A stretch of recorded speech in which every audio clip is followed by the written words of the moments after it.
To, 'yan uwana mata, ga dai kayan marmari a hannuna, ga su dabino, ga mango, ga lemo, ga ayaba, har da su kankana ke bukata da su kwakwa.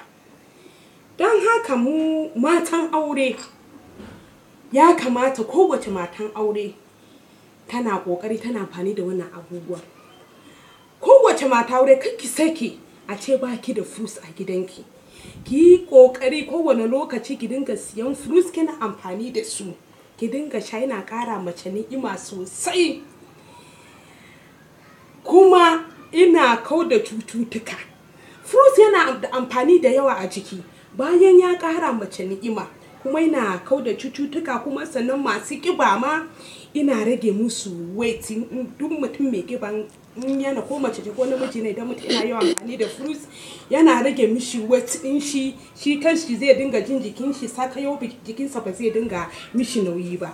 Matan aure, duk mata aure da take yawan amfani da wannan, ai mijinki kawai, ma mijinki mai kuɗi ne kawai ana waye gari ka sai dai kawai ki ga ya mika mu kullum mota kawai, sai ya ce gashi na siya miki mota. Ba abin da mijinki ba zai miki ba, saboda wannan abin ana ta ni'ima. Wannan kayan marmari shine ni'ima. Kin ga dai an ce kayan marmari, to shine zai ba mace lafiya, ya ba ta ni'ima, wanda zai kawo mata zaman lafiya tsakaninta ita da mijinta.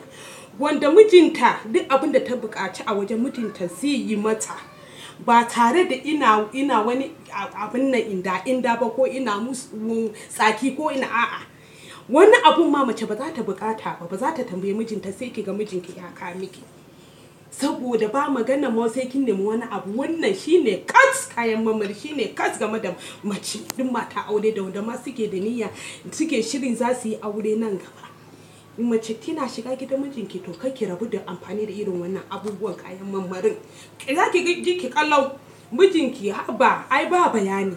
Mata dai, duk matan aure ku yi kokari kar ku dinga rabuwa da fruits a tare da ku a gidajen ku. Ku dinga yawan shan fruits in kun ci abinci da irin da rana da daddare haka, sai ku yi amfani da fruits. Kawai ma ba wanda sauran bayanin ma dai sai kin ga amfani da wannan abun, ke kanki zaki faɗa. Assalamu alaikum.